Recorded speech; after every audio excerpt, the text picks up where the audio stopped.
Yo, yo, yes, yes. It is your boy T Till. Conversations of the Heart, Season 2, Episode 16. 1 year anniversary, y'all. 1 year anniversary show is today. Man, what a time. 1 year ago to today, started this show. So it's only right I have the anniversary show. Appreciate y'all for rocking with me. Aubrey, appreciate you, bro. So my brother said that he wants to come on. Yo, what up, bro? Appreciate you tuning in. He said he wanted to come on, so I just wanted to see what's going on with him.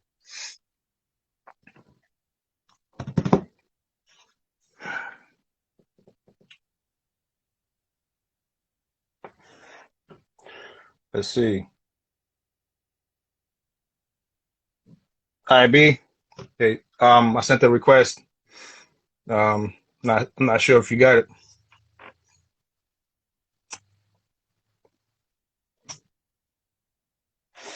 See Briana in here. My boy Death Freeze in here. Gonna be with you guys in 1 second. Be with you guys in 1 second. All right, let me see something. Hey, Joel, just give me 1 second. My brother wants to come on real quick. I'm just trying to see where he's at. Let me see. I just accepted that. See what's going on with it. Yo. Yo. Hold on. Yo, bro, what's good, man? What's good, fam? Ain't nothing, man. A little impromptu. So you said you wanted to come on here, man. So I just want to see what's going on.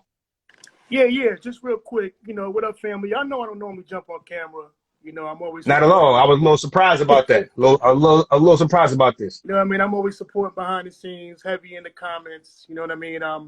Had to take this opportunity to salute you, though. You turned your ideas into execution. I've seen your growth as a man and as a business. I just wanted to salute you, man. Happy anniversary appreciate that. to you. Conversations Oh, of the Heart. appreciate that. Appreciate that, bro. Thank you very much. I appreciate that, brother. Many more years of success on the way, man. Appreciate you, bro. Shout to at Stauna Shades and at Death Free Joel. I know it's going to be a great dialogue. It's going to be a great show. Always great dialogue with those two. Yeah, and watch out for Briana. She's a powerhouse. We gonna get into it. But I appreciate always your support. As a big brother, as an older brother, I've always appreciated the support that you've shown me throughout the years, man. I couldn't have done it without you, bro. Appreciate you, man. Yeah, no doubt, no question, man. Always. Yes, sir. Salute, my dude. Yo, appreciate you, bro. Thank you. All right, I'm gonna let you get back to it. Yes, sir.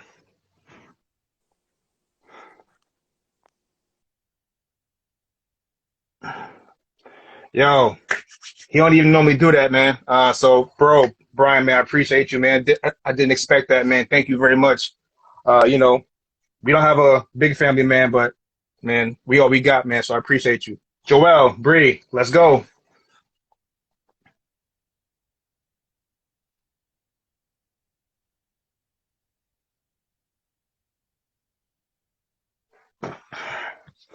Stauna gonna be on the way.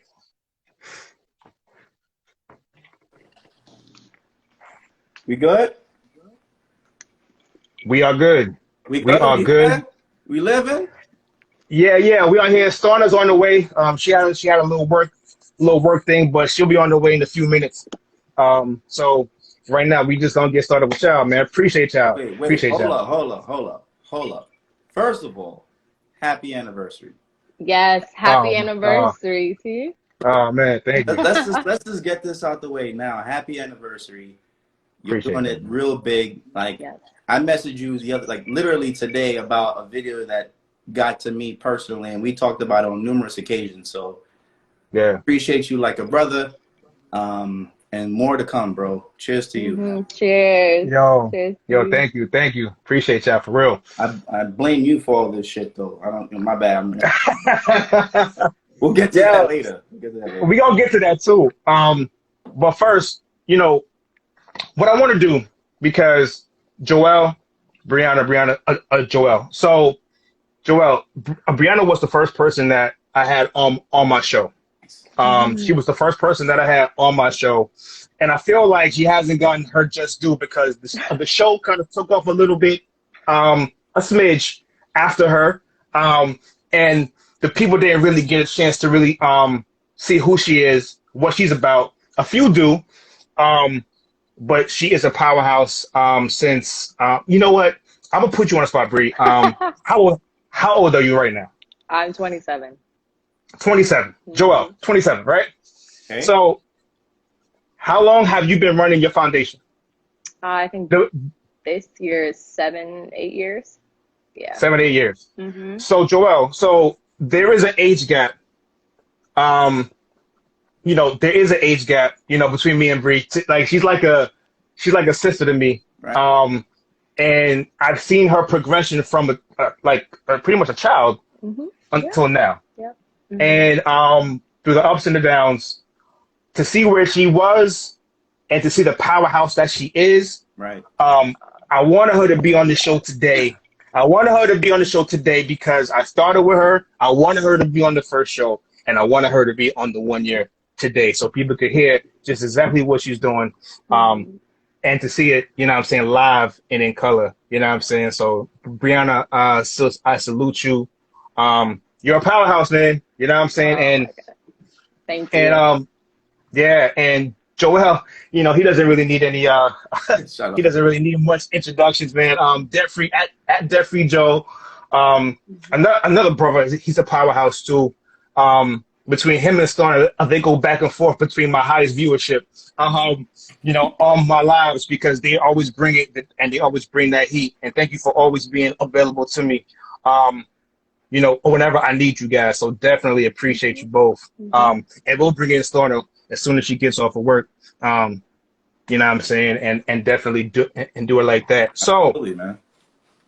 So, Briana, we're going to get into your foundation a little bit, because there's two. You are a co-founder of another one. Yes.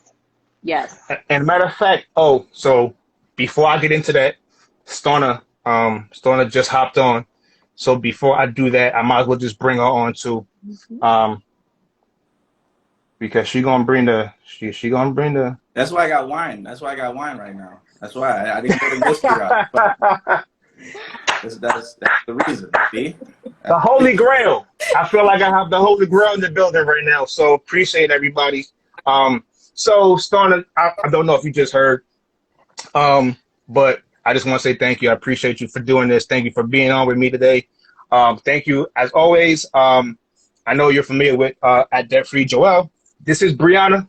I just talked a whole lot about her. I don't know if you heard. A little bit. But if you didn't hear, huh? I heard something. What happened? I heard a little bit. Yeah, so she's 27. She's 27. She's been running her own foundation since she's about 19 years old. And she co-founds another foundation as well. And she's also an engineer, a senior program engineer at GE. Yeah. Oh, see? So, yeah. So, y'all all powerhouse. And like I said, I appreciate all three of you doing this. Hold on. I don't feel like, I feel like shit. You're 27? I'm 27. Yeah. 27. No. And you have two foundations? Yes. Yo, get me off this live, man. I ain't got nothing. No. Be clear. Stauna, don't play. So, look, you guys, I wanted you three on the show because you guys are awesome. You guys are powerhouses in your own rights. You know what I'm saying? Stauna, you're an HR executive. You're a philanthropist. I mean, you have a lot of accolades. You know what I'm saying? I don't even think I have enough live to go down your accolades right now. So I appreciate you. And Joel, he's like a finance guru. We already know what he's about. Numbers and getting everybody debt free. You know what I'm saying? And he gives it to you straight, no chaser. So today we're talking about philanthropy, leadership, and mental wellness. So again, thank you Stauna, thank you. Joelle, Briana, thank you. So Briana, let's start with your foundation. It's like I said, I don't think, you know, people got a chance to really see the live that we did because you were the first one. Yes. Like I said, we grew a little bit. You know what I'm saying? So now I want the people to know exactly just who you are. Talk about a little bit about your foundation, the B&B Foundation. Okay, sure. Yeah. So, so the B&B Foundation, I started right after I graduated from college. So I graduated from Stony Brook in 2013, and yes, New York. And I think right after graduating, I was fortunate enough to have a job right after college, and I knew that, you know, I wouldn't have been able to go to college if it wasn't for scholarships. So it was just a very practical kind of thing. Initially, it was like, you know, this was something that I needed. So I had connections. I'm from Rockland County. That's where I grew up. And there are two, if you think about Rockland County, even Westchester County, very similar.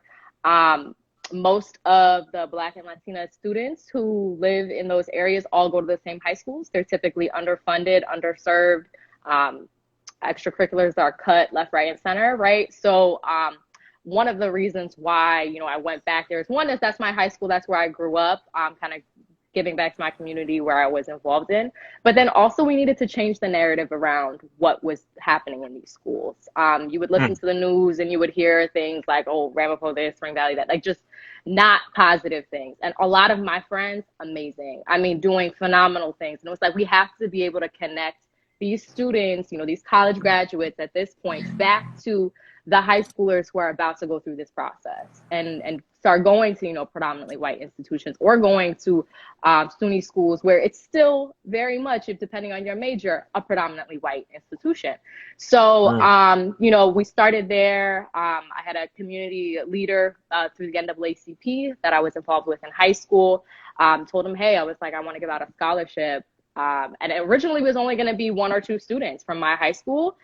He said, you know what, come to this community gathering, talk about it. I did, and I got donations on the spot from a couple politicians in the office, in the audience. So that was kind of the beginning of it. She gave me $1,500 and was like, keep doing this. And that's exactly what we did. We just were consistent. So that first year, 1 scholarship became 6. And we were able to award at both of the high schools in that district, in Ramapo and Spring Valley High School. So fast forward maybe 2 or 3 years, I moved out of New York. I think at the time I was working in Connecticut. I moved down south. I lived in Alabama for about 2 years. So I was trying to still kind of do this remote thing. So in order to do that, I had to get a team. So I had 2 or 3 people that were based in New York who would do the interviews each season.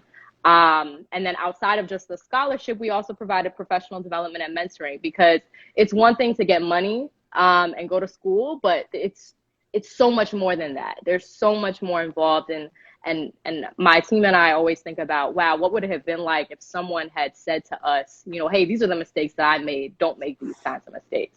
Or here are just some things that I learned along the way. It would have been awesome if I knew that freshman year, right? So that's essentially what we were able to build. And then I think maybe 2018, we opened up in Westchester County at the Mount Vernon Public School District, because it's a very similar situation in Mount Vernon. So now we're operating in 5 high schools within Rockland County and Westchester County. We've given out over $25,000 in scholarships to over 45 students this year. So yeah, it's been great. Super successful. This year was the first year, aside from maybe just some residual money that we had, that the entire scholarship was funded on donations. I didn't have to put.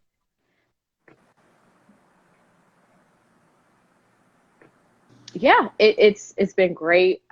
Super fortunate, super blessed. We have a really great community that supports us.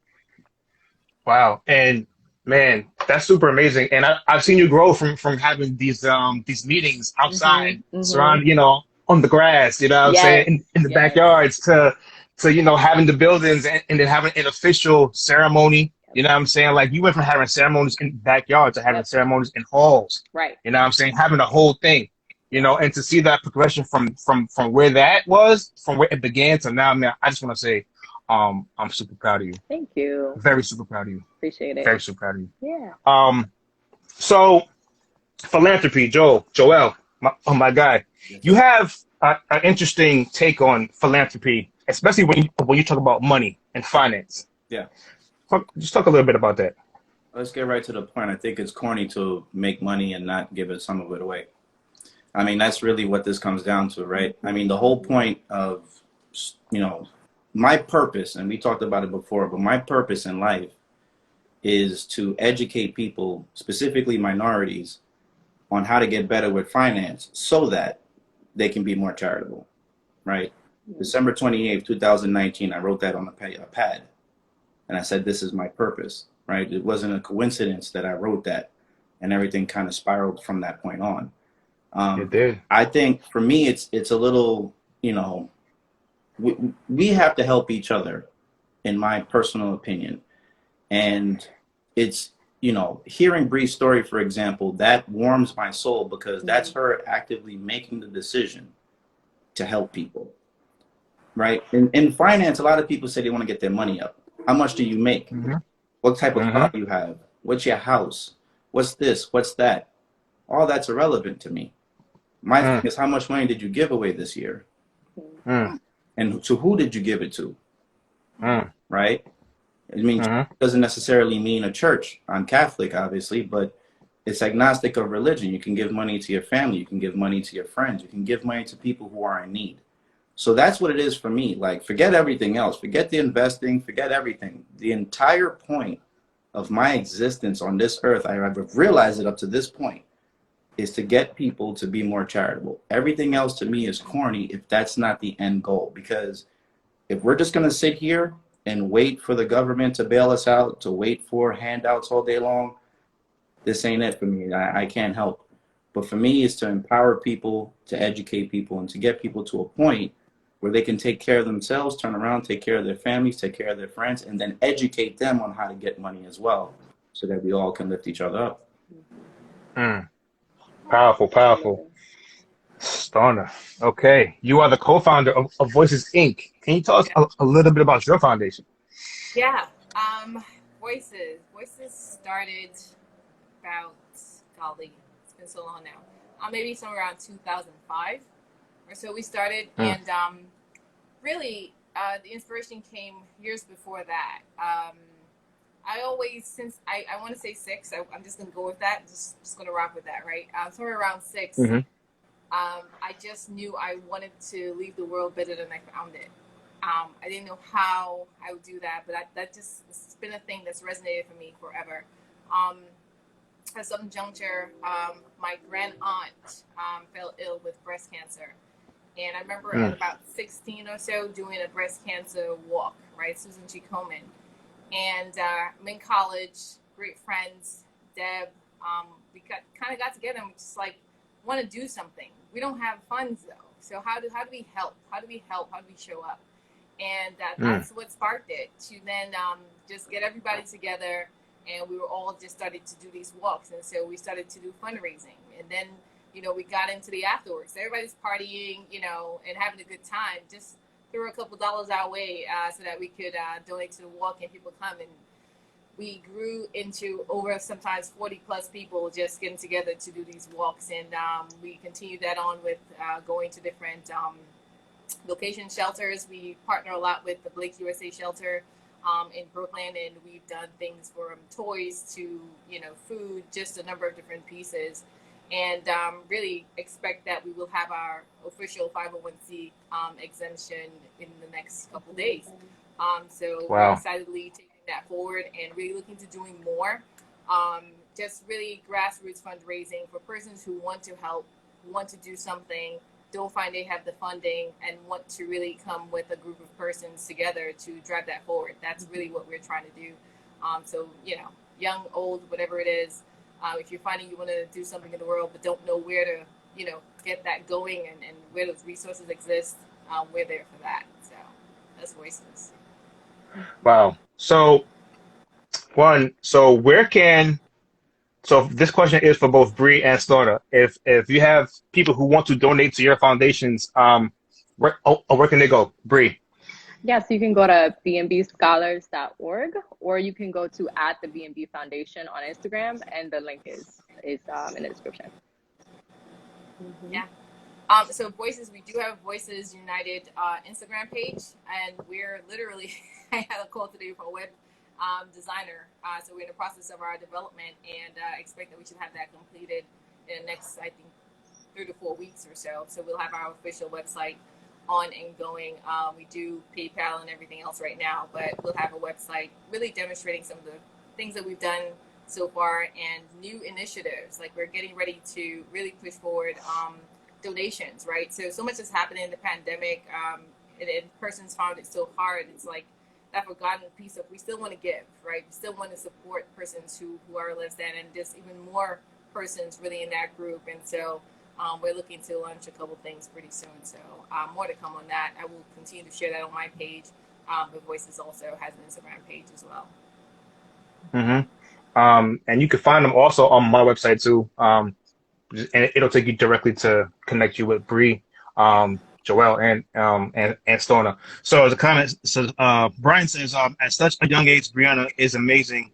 To be aware of your purpose and passion, and to take action is absolutely amazing. You see what I'm saying, Bree? Thank you. I mean, Thank you. it is what it is. It is what it is. So now, financial literacy. So, Joel, Joel's big on that. That's his thing. He's a finance coach. Bree, we know, she's on islands, Stauna's on jets. So I want to know. No, it's a real thing. You know what I'm saying? Bree on the island somewhere all the time. Stauna's on the island somewhere with a jet. You know what I'm saying? So I want to know from each of you. And it's only right that we start off with Joel, just your thoughts on financial literacy and what are the steps that maybe that you took on the brink to financial freedom? I'll try to keep this short. Financial literacy to me is freedom. I don't use that word lightly, right? It's freedom. It's the ability to do what you want, when you want, how you want, right? That's what financial literacy is. In my opinion, money is emotional. Right? Money is more about behavior than it is about mathematics, in my humble opinion. I argue with people not about the numbers that are on the screen or on a piece of paper. I argue with their emotion. You see, a lot of people are emotional about money, so they don't know how to handle it, right? There's an anxiety looking at your credit score. There's a depression knowing that you're not good with money. There's a stress that you can't sleep at night because you can't pay the bills, and you're lonely because you can't talk to anybody about it. It's linked to mental health. So there is a level of freedom about financial literacy that I think is important. I've been on both sides of the equation, right? I've been on the side of having student loan debt, having a car payment, having credit cards, and I was still the money guy, right? Everybody still came to me for advice. And then, I always tell the story. Randomly, my best friend showed up to my house one day. He was flipping houses in Stony Brook, pulled up, said, I paid off my student loans. I sat in his car. We went to the club that night, but it stayed with me for the rest of the time. Came back home. I was hammered, by the way. Came back home and made a decision at that point. I'm paying off my student loans before I move out my mother's house. This is the height of the real estate boom. So everybody got new cars and stuff like that. I was losing. But right after that, 1 year later, I hop back in his car and I tell him my student loans were paid off. And that's what started it. That was the light. That was the fire, right? So he always tells me he lit the fire, I poured the gasoline and went too far. And then after that point, you started to realize I'm a money guy. But if you're asking me what financial literacy is, it's freedom. It's the freedom to tell yourself what you're going to do with your money before your money tells you where to stay. And that, in my opinion, is what it's all about. Bree. Yeah, so I think to echo what you just said, for sure, absolutely freedom. I think my relationship with finances, it's like very frugal in the beginning, way through college, right? Just, I would say, I think after I graduated, my parents had heard about, what's this guy's name? Dave Ramsey. Dave Ramsey. Like, yeah. So they were kind of on this Dave Ramsey journey and saying things like, man, if I knew what I knew now when I was 20, 25, they were like, we would be millionaires, right? And one day my mom was like, sit down and watch this. And I did. And I didn't really have credit cards. I didn't want to spend money that I didn't have. And had always been that way. So same thing, I had set a goal. I'm gonna pay my student loans off. I wanted to do it in a year. I did it in 2 years after I graduated from college, because it was just something that I was like, track mind, right? I was not paying any minimums. I was paying as much as I could.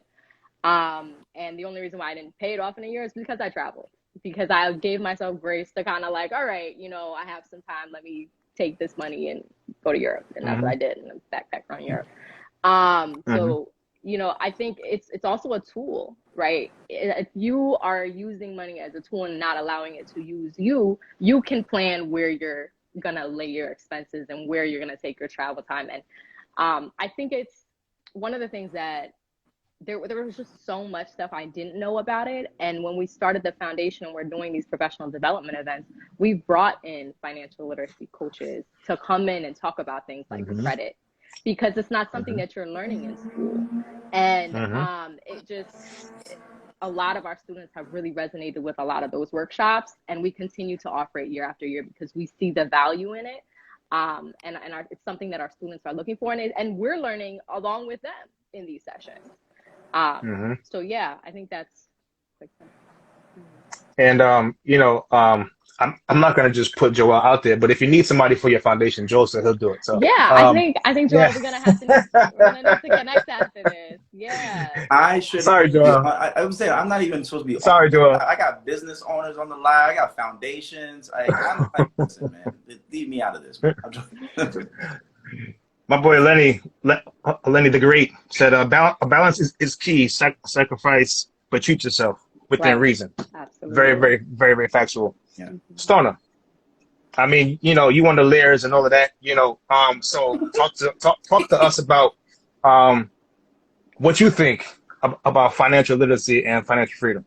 Yeah. One, I echo the sentiments that were shared here before, and maybe a year or two ago, I worked at JP Morgan, and we partnered with Essence and did this currency conversations where I was a panelist there and really sharing different information on just that. We were focused predominantly on Black females and persons of color altogether, and really just identifying what are our scripts, right? Where do we get our thoughts about money from? And just going back into your thoughts about what is your relationship with money? Where did that first begin, right? From a child, just watching people around you and their relationship with money. How did that influence your decisions and your relationships with money? So for me, in that space, I would ask, you know, persons questions surrounding what is your financial script? Where did you get that from? Where did you learn your behaviors, right? Just going back to that. It's not about the dollar and what you do, but it's about the emotion surrounding it, what that feels like.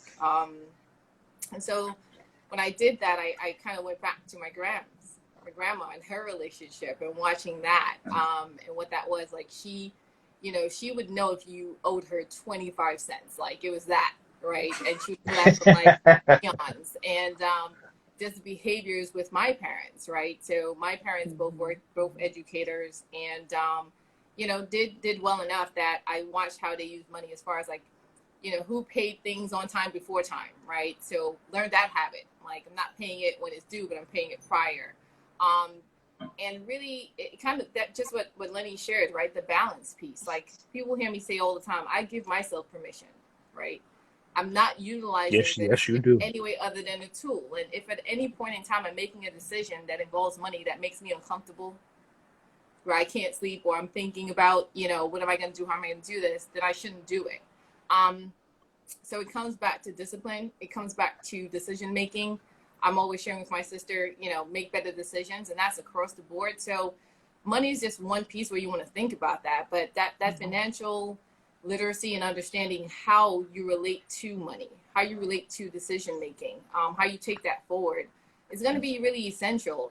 Just share that it's not so much about, well, what is that credit score? It's how did you come to that decision? What led there? What was the emotion that drove that got you to where you are now? And how do you change that decision-making process so you find yourself in a better position? I certainly have been on both sides, right? I've made decisions where I was like, oh, gosh, why'd you do that?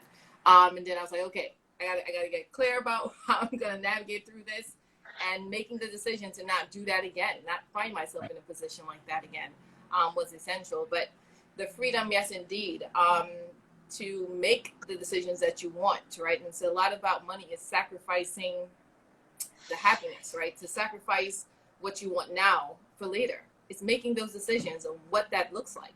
I'm not going to take this trip this month, which I should go away this weekend, right? But I'm not going to do that for reasons such as. But you better stop. You better stop, man. I'm probably right. You want to plan every chance you get. That was just.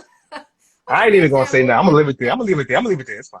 All right. It's a decision. But I agree. It's a personal thing as far as how you come to decisions and how you feel about being able to do what you like to do, and money just being a tool to help you do that. That's really what it is. Yeah. Amazing. Bryan said, Joel, shout out to you for saying the unpopular things at times on your platform, especially within our community. Financial literacy is generational, and you're helping generations. I look. I'm not gonna say it better myself. I'm not gonna say it better. I mean, he said it right there. It's not. That's a fact. I'll be honest with y'all. Okay, like Terrence knows me since high school. I've been the same way. This ain't never gonna change. But talking about money on an everyday basis is not easy, right? Because you're arguing with people's emotions. Yeah. Everybody feels a way about money. You ever notice that money is one of the 3 things they tell you never to talk about? Right? Money, religion, and sex. And politics, 4. They tell you never talk about those at the dinner table because it's emotional, right? You know, when you talk with people in couples, for example, you know, they can do everything nasty in the bedroom, but won't know each other's salaries, right? Like, this is real. Like, this is a real. That's a real thing, man. That's a real thing. Stauna says something important. Can I ask a question when you're done? I just want to ask. Sure. Stauna says something important before, right? And I think it's important to reiterate. There's an educational aspect of financial literacy. I know 1 and 1, right? It kind of goes together, but most people think how much you make rather than the educational aspect. Me and Terrence talked about this a few times. It's not a coincidence that we're in front of bookshelves. It's not. I do this purposely because every time I have a conversation with somebody and they say, how'd you learn? I say, I have an MBA in finance. I have a CFA. I have all this. All that didn't tell me about personal finance. That did. Right? My education of me stepping outside of school, the system is not designed to teach you about how to work your money. Right? There's a reason why everybody's scared of credit and scared of debt. So, you know, read the books, watch the videos, educate yourself so that you can get to that point. In my personal opinion. Stauna, you had a question? I did have the question. I was so captivated by what was being shared. It's like, wait, what is that question again? I was going to ask everybody. I mean, Joel's a captivating guy, you know. But it was joining on what Joel said. He was amazing. He introduced me to a book. I was making some decision and had some thinking, and he introduced me. He's like, no, go to this book first and then see what you'd like to do. And that was amazing plug for, the barber. But I'm really going to center the question surrounding the emotions surrounding the decisions, right, about money. And was going to ask that question. You just made that point that people don't know each other's salaries. Like, what is your level of comfort? Do you find that in close relationships, you're sharing that information? I'm just asking. You should be. Yeah, you should be. Think about it. You're going to spend the rest of your life with somebody, right? Your partner, right? Yeah. Like, for everybody that's watching, for everybody that's watching, you're thinking about getting married or you're married. This is your financial partner, not just your sex partner, not just your roommate, not just the father of your children. That is your partner. What they literally eat does make you shit. Like, that's one of those times that literally happens. Right. So you need to talk about finances. The problem is, in my opinion, what I've realized is that women want to have the conversation a lot more, right? But there is a resistance from men because from a man's perspective, don't tell me how to spend my money. I know how to flip money and get money.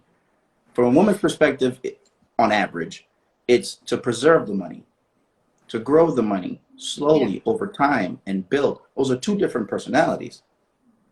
Right? But sometimes, not all the time. Yeah. In average. So I talk with people, close friends I've had this conversation with where, people are getting married and they don't know their own finances. They literally, until they got on the phone with me, they didn't know what each other made.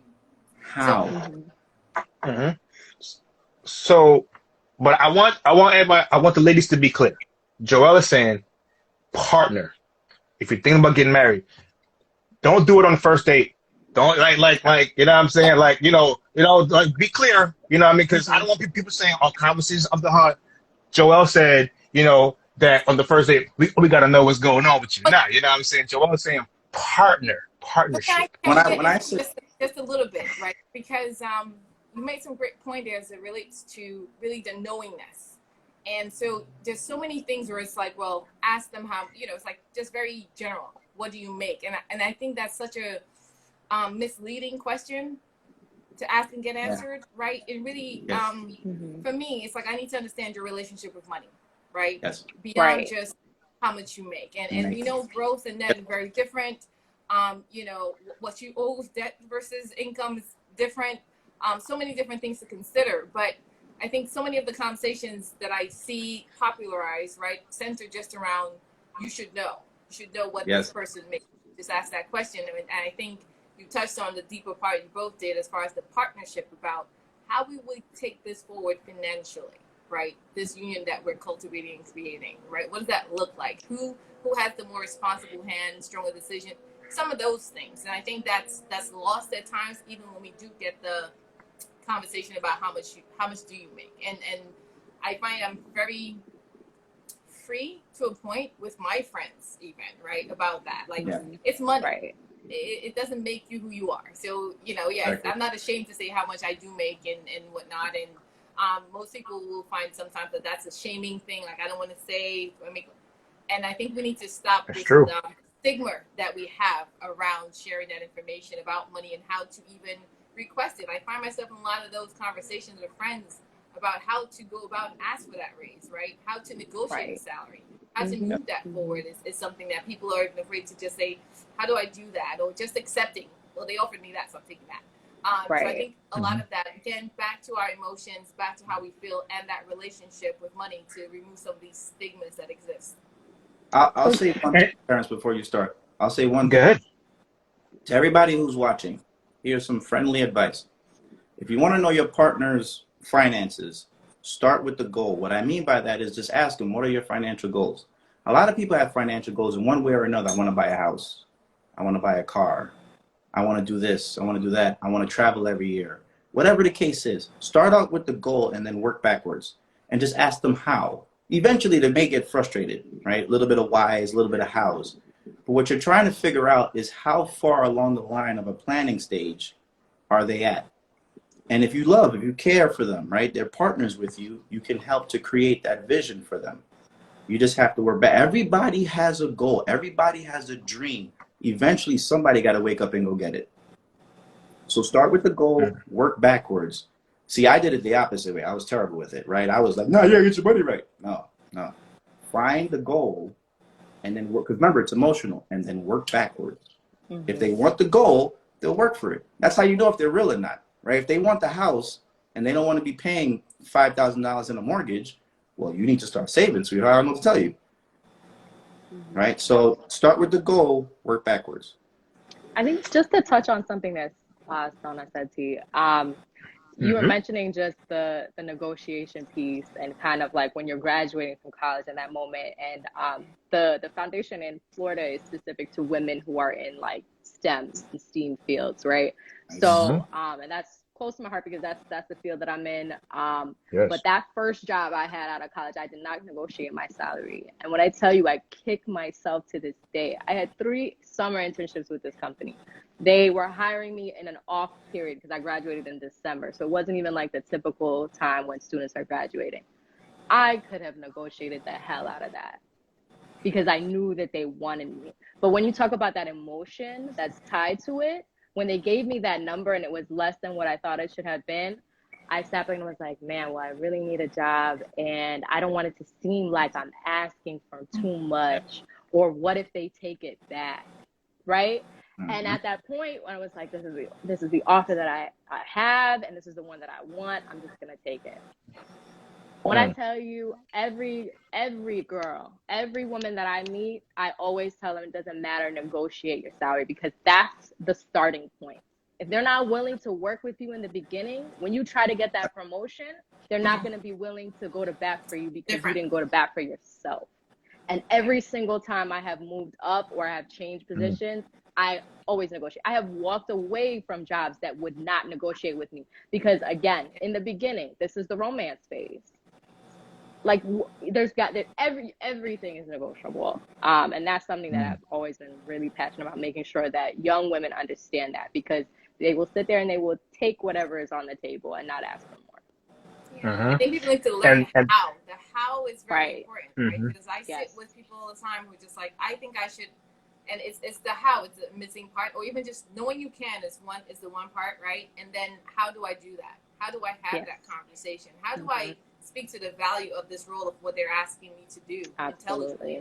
Don't come to me with salary.com or whatever. How do I get that information? And so much of that is lost in our space, in our world, and navigating through this arena, if you will. I see so much is out there surrounding the entrepreneurial space, and I'm an entrepreneur on one side of the coin, but I'm also in the corporate world. And how do you negotiate that up? How do I negotiate a promotion? It's not waiting for somebody, to say so. So again, all these things come back to the emotion of it. And you're just right, that happy-go-lucky, they want me, they're offering me money. It's not really what I want, but, and it's the push. It's the push to say, appreciate that. Thank you very much. I'm excited to be a part of this world. However, in my review, here's what I think makes sense. And I always say, go for it, happy, or I could live with this, right? This is what makes sense, and this is what I would love. And I'm like, go with the love, and you will find your way to where you should be. So I hope everybody is negotiating those numbers when they're having that conversation. Absolutely. Go with the love, and you'll find yourself where they should be. That's the quotable right there. And one more thing I wanted to say, sorry, really quickly. You made mention of something where you didn't want it to feel like you didn't want them to think. And I hear this so often, and I say to people, you don't show up as your authentic self when you're not fully expressed. And anytime you're in any conversation where you're not wanting someone to think or feel, you're not showing up as your authentic self. So you gotta push that back. Like, I can't control what you think and how. I can control my delivery, making sure it's best. And so really own it, and not be so worried about what they might say, what they might think. I don't want them to feel in any conversation. Just being authentic, like, this is what I want. I affirm that for myself. I'm going to honor that and share that. Absolutely. So, with that said, so Bree, I'm going to volunteer Stauna. So here's the thing. We did like a 2-hour career readiness workshop on live, me and Stauna, on how to negotiate salaries, and went from A to Z, from everything about career readiness. And I think that she might be the best person to come talk to your students, and to your scholarship groups. I'm volunteering her right there. Okay. I put on. It is what. See, this is what we got to do. Like, this is what we got to do. We gotta help each other. We gotta help each other from the experts. You know what I mean? She's an HR executive. She's an expert at what she does. Joel is an expert at what he does. And your students and the people who are coming through your scholarship program need this. This is what they need, and to harken back to what Joel said about emotions, with men, on one side of the coin, it's absolutely true. You have the guys who's just like, I know what to do with money, and I know how to flip and make more money. On the flip side of that, you have the guys like who may not be making as much money as they think that they should. Yes. Right? Or that they want. Right? So now when we're talking about relationships, and now they meet Stauna, they meet Bree, and they're like, I don't want to talk about it, because they know they can look at Bree Instagram, and she on an island every 2 weeks. They look at Stauna, she on a jet somewhere, and they're like, yo, man, I can't talk about it. Like, I can't, because they have this thing, because they are the man, right? And they're shamed with that, right? Because they know, like, well, they probably make more than what I do. Yep. And so that's all mental, and that goes into the mental wellness part of it too. Like, when it comes to that financial portion of it. And that's why a lot of times, especially men, sometimes sabotage relationships, especially when their partner makes more than them, or equal. Because they equal or more. Yeah. And it's because of the inadequacies that they feel within themselves, right? Because that's where their worth is supposed to be. That's what society has told them. Well, you have to be the breadwinner, all the time. You have to do this. You have to do that. And I think that's where the inadequacies come from. And so that conversation about money, it's like, I don't want to have it. It's none of your business. Here's how crazy it gets, right? How crazy it gets is that, as for me doing this for about a year now, right? So I think maybe a year would be like in August or something like that. Whenever you convince me to do it, I'm blaming you. I didn't convince you to do this, sir. I don't know what you're talking about, sir. Embarrass me in front of Stauna. Don't embarrass me, all right? Don't embarrass me. But what the crazy part about this is, when I started doing this, I had an understanding, a vision of myself, of what I thought would happen, right? I knew, behavior. We all talk about, I study behavior a lot. Like, I'm infatuated with what makes people tick, like what makes you really react. What I realized, though, is that there is a severe push of women coming. I am not bullshitting when I say this. There is an undercurrent of women who have just said, F this, I'm getting my money right. And not only are they getting their money right, the salaries are matching, the net worths are matching, the accumulation of wealth is happening. And I'm telling you, as a man, they accumulate the wealth faster, they're accumulating the knowledge faster, and they're committed. So you need to be here. Like, I don't know about you, but if I play with Jordan and I'm Pippen, I still won the championship. Ooh, I like that. Thank you. So again, for those in the back. Right? Like, it don't matter. Like, it's real. I'm telling you from personal experience. I'm telling you from someone, I make a good salary. I'm debt free. I see the current. I see it coming, because I get more questions. Me and Terrence talk about this all the time. I get more questions from women than I do men, and it has nothing to do with my looks. I promise you. I promise it has nothing. It might have a little bit to do with the looks, Joe. I mean, don't sell yourself short, bro. No, I'm telling you. I am telling you for a fact. Can I say I think it's hair? I think it's hair. I can't say enough. Like what you said, what you were sharing, what you both shared, resonated, because I can't say it's hard for me to think of relationships I've been in where I didn't make more or have a higher income. Talk that talk, baby. Talk that talk, baby. Talk that talk, baby. Stop it.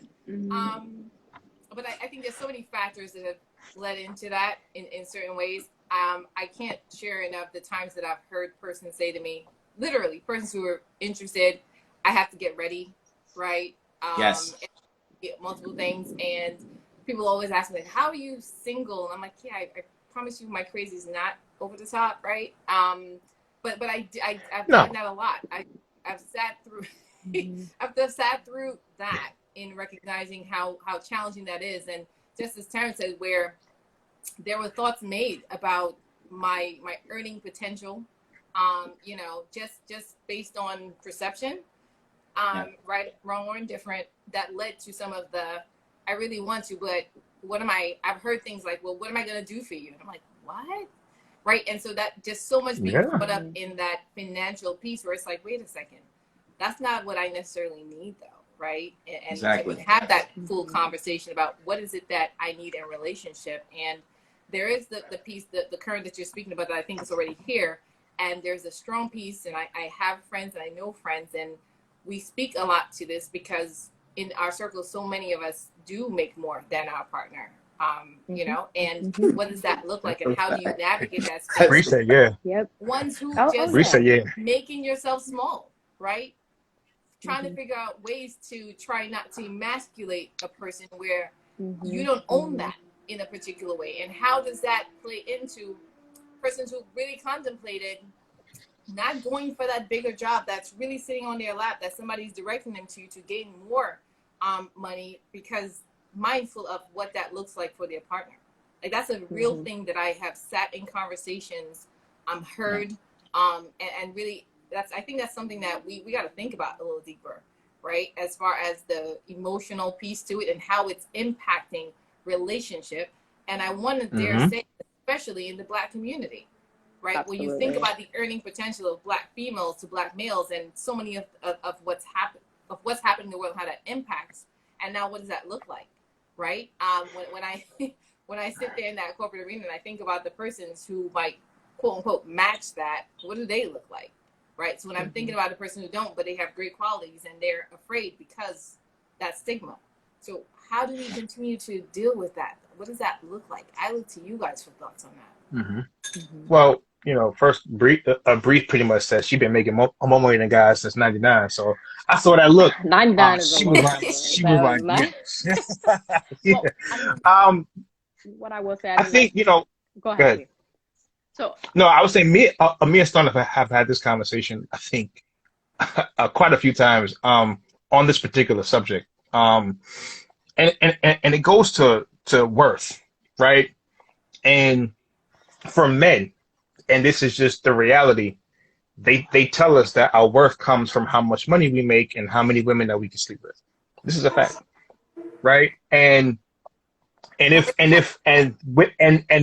and when you made that face, like what? Like when Stauna said, like when the guy asked her, like what can I do for you? Because and for a lot of men, it's if I don't have this money, like if I don't have that to provide that for you, I don't know how to operate in the relationship. That's a problem. Because even if you have it, because here's the reality. Even if you have the money, let's just say, you still need to operate in other arenas within the relationship. Because a lot of times if a man has like this much money and say, you know what, I provide, I'm good, I don't gotta do nothing else. Here's the money on the table, God bless you, and call it a day.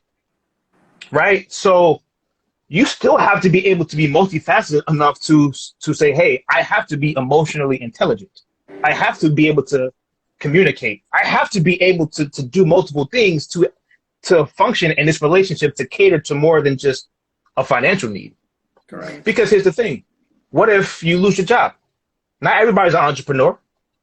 You know what I'm saying? What if you lose your job? You're not going to know how to function within the relationship. And then your worth is tied to this one thing. And now your wife is like, yo, I am emotionally frustrated. I am mentally frustrated. And he's not providing financially. What is this person doing for me? Now, if you know how to operate in a relationship more than just financial, then you could provide many different things for her to where if she's already making a salary, it's like, oh my God, but he's picking up in so many other different areas of life. And I know he's going to get back on his feet because he always does, right? So it comes to a point where we've got to teach our men different things. We can't just say, yo, money, money, money, money, money, money. And that's it. No, it's money plus emotional intelligence plus communication plus listening and comprehension. Yeah. These are things that we need to be able to teach a man so that they can be so they can walk in the different subcategories of the relationship. Because if one goes, then it's like the whole relationship goes. And then it's like, but you lost a perfectly good relationship because one thing went. Yeah. That's just my opinion, but Brie, go ahead. Yeah, so I think to your point, when I made that face, it's mainly because someone's saying to me, well, what am I going to be able to provide for you? My answer to that is, listen, I can provide for myself, right? Like that's what I've been doing. But that doesn't mean that there are things that I'm not going to want to go on vacations, or that I'm not going to want like for you to be in my life and support financially, right? That's not what I'm saying. I think that when I look at my friend group, and we've sat around and we've talked about this, there's like $500,000 in the room right now, right? And what does that mean when we're going out and dating men who are not making as much money as we are? But when I'm going out on a date and you're still paying for things, or you're still planning events and things like there are other things that are more important than that. I think it changes when you start thinking about more of a relationship, which is what I feel like we were talking about before, right? When you're talking about partnership and moving forward, how do we have those conversations about money? I think that's absolutely important. I have been in a relationship where that was a touchy subject, talking about finances. And it has to be a very real and raw conversation about, look, like, we need to be able to talk about this. There has to be that level of transparency if we're going to be able to move forward. How are we going to raise the family? So now this is another thing. I saw that relationship with my parents, right? Where my mother was the breadwinner. Yep. And I saw how that interaction occurred while we were growing up. And there are some elements of that I'm like, I absolutely cannot have that in my house or in our house, right? Like we have to be able to have that level of communication. So, I think there's definitely a lot of different layers to that, right? When you're talking about dating, to being in a relationship, to being married. but that level of transparency has to follow. Yep. Hold up. So Bree, Go ahead. Let that $500,000 comment just marinate a little bit. Like, Yeah. It was there. Yeah, you don't get to drop that. It was there. Keep going. Yeah. I mean, she dropped it crazy. Like, all right, hold that right there, player. I was like, nah. Talk that talk.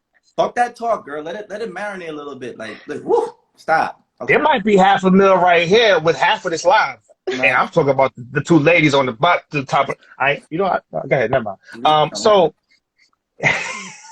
Bree, let's get into leadership a little bit. We talked about one foundation. I want to talk about the other foundation. Yeah. Strong Her Future, right? Mm-hmm. Yep. Yeah, talk to me a little bit about that. Yeah. So after I left Alabama, which was a very good experience, I'll say that. I went to Miami. I was a part of Venture for America, the entrepreneurial foundation that was originally founded by Andrew Yang. And I just worked at a startup for about 2 years. And when we were going and talking a little bit about goals and just kind of, doing the things that you have to do so that you can do the things that you want to do, when I left corporate, after working full-time for about maybe 4 years, it was a breath of fresh air. Loved Miami. I would be in Miami if it wasn't for one of my sorority sisters who dragged me back to New York. And I have a lot of family in Florida. Met my co-founder, who's also really passionate about women and helping to further them in the fields of science, technology, engineering, art, and math, right? So I think at that point we were 3 or 4 years into B&B, so we had a really great framework. We knew that money is great, but it is not what's going to get a student through college, right? It's that mentorship piece, it's that professional development piece. And having been in the STEM field, having been in spaces where I'm the only woman and the only Black person in a room, it's daunting. It's daunting to be in an internship, to be able to see these different entities happening. So we wanted to be able to provide a space for women to really learn from each other. And that's exactly what we did. We started Strong Her in 2018. And I believe we have 9 recipients now. We did not do a scholarship this year, just because of just some residual impact from the pandemic. But we are in 6 high schools in Miami-Dade and Broward County. And we looked specifically for high schools that had a very similar demographic to the schools in New York, where they're predominantly Black and brown students that attend those schools. They're typically underfunded. And even in South Florida, one of the things that and one of the reasons why I wanted to make sure that I had a co-founder who was from there is because I'm not from South Florida, right? I don't know the issues that community has. I wanted to make sure that we were tackling the right things.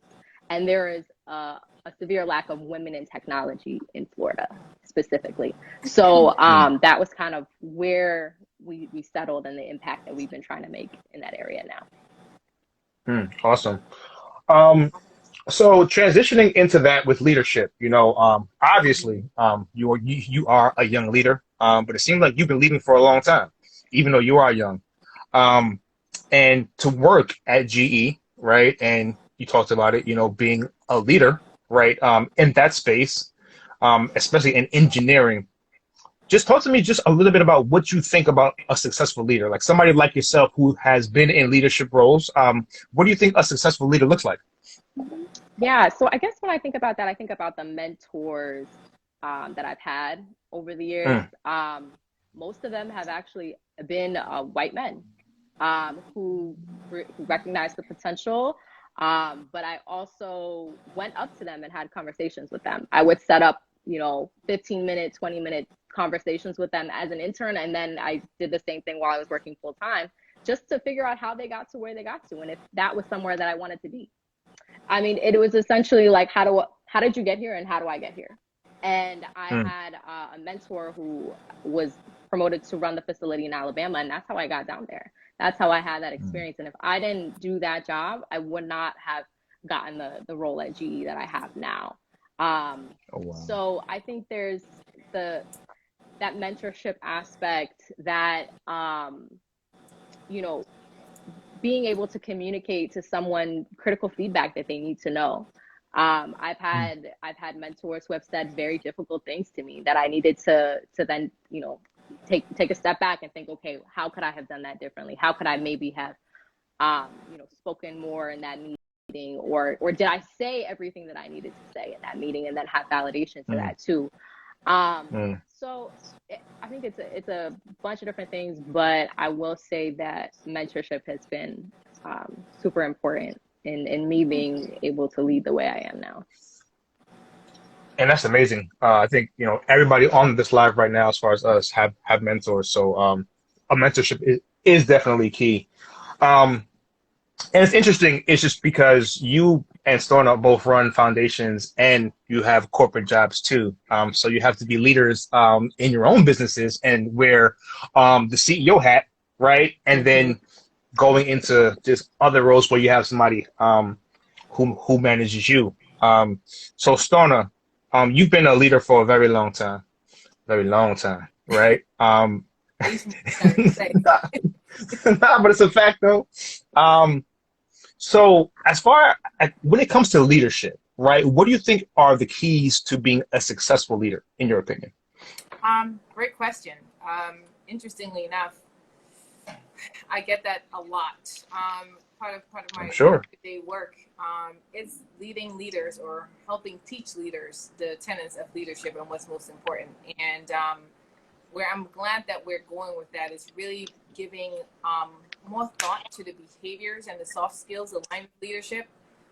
That's one of the technical pieces, right? Oftentimes, in my current position now, we don't speak to managers. Like, it's not a manager. Manager is actually an officer title, right? But it's people leaders. That's how they describe every person at different levels.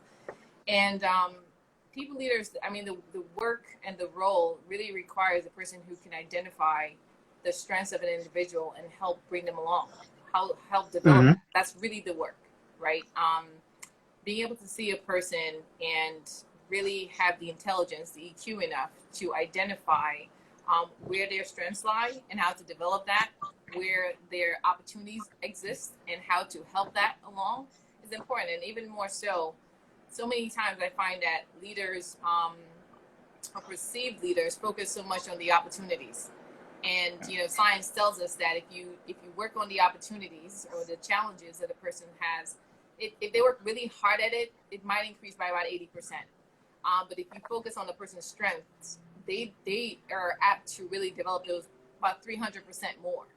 And so the ability to really recognize a person's challenges and help them to just shape that into how it can serve them, but truly just identify your strengths and help bring them along. It takes a person to really understand, to want to know, to stay curious about the individual, to understand their experiences and how that's made them who they are.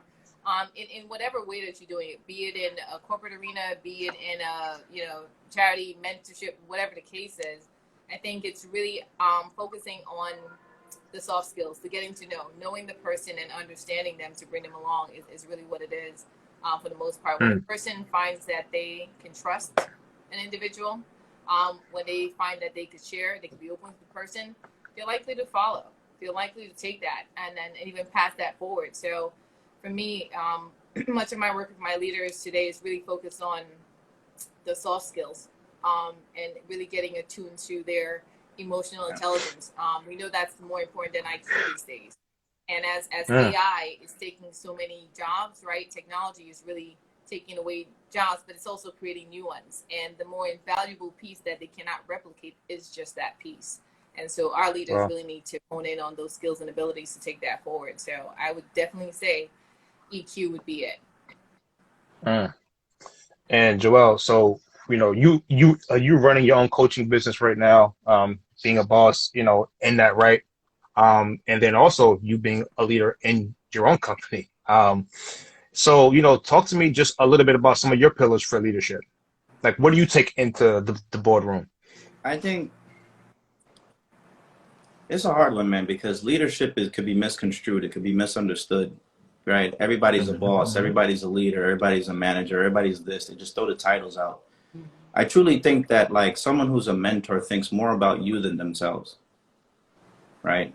I think to be a leader, to be, and there's different types of leaders, obviously. All you got to do is read the Bible, right? Like, there's so many different types of leaders. But the ones that I always think that have been so effective are the ones that are, you know, they're humble, they are actionable, and they hold you accountable, right? There is a level of empathy behind the scenes, but empathy doesn't mean I don't hold you accountable. I love you enough to tell you you're wrong, right? My mentor that lives in Florida, I mean, she would probably shoot me if I said it like this, but she's a white woman from Oregon. Okay, she's the blackest white woman I've ever met in my life. I love this woman. Okay, I love her family, everything. Okay, her name is Nicola Felice. I love this woman because she was one of the first people I've ever met in my life that looked at me and said, "Do you know your value? Do you know who you are?" Right? You are the only black person at this firm for the last 11 years. Are you kidding me? Like, do you know who you are? And then someone who's behind the scenes telling you you can accomplish this, that does volumes for somebody, right? It does. You know, people who teach leadership, the way I look at leadership is the way I look at teachers. It's an art. The ability to communicate with somebody in such a way to transform information from me to you, that's an art. Leadership is an art. It's something that you can, I cringe when someone says I'm a leader because it's like, it's a never ending battle between yourself and everybody else. You know, it's the ability to not think of yourself and to think of your team, right? Like I think you got to motivate the team. You have the ability, and you got to be the one in the front lines, right? Like there's an image I'll never forget. I think I saw it on Instagram or Facebook. It goes like this. A boss is the guy behind the line telling you what to do. A leader is the one that's pulling the rope with you. Right? There's a difference. You lead but from example. You lead by, like, if everybody's working late and you're telling them to work late, you right there with them. But a leader's going to hold you accountable, right? And I think accountability is something that's really important that we lose in society. We take it personally when someone says that we're wrong. Everybody on here is a type A personality probably, right? We like to know what we're doing and we like to do it our own way and we have faith in us. You get put on your ass when someone says, no, that's not right. And you have to really trust that person to say, I'm going to fall back and I'm going to try to get an understanding of why you're thinking that. Maybe I didn't explain myself, but you have to be humble enough to have a mentor. But like everybody these days, especially in our community, everybody's a boss. Everybody's this. I can give a rat's ass about that. Show me what you've done versus anything, because the way you influence people to be better, to me, that's a leader. A leader could be anybody who influences another person to achieve something they never thought was possible. Yeah, that's a mouthful, bro. And so so Lenny's in the comments. So for those who don't know Lenny, he's an educator. He's a director at St. John's University. And he says servant leadership. And those are two powerful words. And he also says a boss says go, a leader says let's go. Yes. I really love that. And he would know because he's one of those type of leaders. Go ahead, Bree. I was just gonna say that I really love that the leader says let's go, and like what Joel was saying, you know, working together with your team to accomplish goals. I've had some members on the board for the foundation for 7 years, and I'm telling you, there are days I wake up and I'm like, I don't know what I'm doing. I don't know why you all are still here. Because sometimes as a leader, I feel like you see all the problems. You see all the things that are not going the way that it needs to go. And I'm just so grateful for my team and for the folks who have been supporting this foundation, because there are days where I'm like, what are you talking about? I'm a leader. What have I done? Somehow we magically got here. You know, like it's just, but yeah, let's go versus just telling someone to go. Yeah, I'm definitely. And you know, gratitude. Yeah, I would say, you know who the leader is, because the leader is the one that doesn't want the credit. You know that person, right? But the leader doesn't take the credit, but they will take all the challenges. Like if something goes wrong, they'll take the. There's a quote by Bill Clinton I heard once. It was, you know, when you're a leader, for example, your job is to put your team ahead. So when there's good news, let your team hear the good news. When there's bad news, you're in the front. You're in the front. Yep. Right? You're the one that takes the bullet. You're the one that takes the screaming and the yelling and the complaining and all this type of stuff. And client service is all through the roof. You're the one in the front. You're going to handle your team later. But for now, you're the one that's going to take that hit, right? You're the leader. You're the one that takes the hit. So you know who the leader is, because that's the one that doesn't want to take the credit, because the leader understands that you need a team. I can't do this by myself. Yeah, absolutely. Right? I took a long time to understand that shit. Trust me when I tell you, like, I'm the type of person, I think I can do everything by myself. Ask Terrence. Like, I could do it. No worries. And you probably could.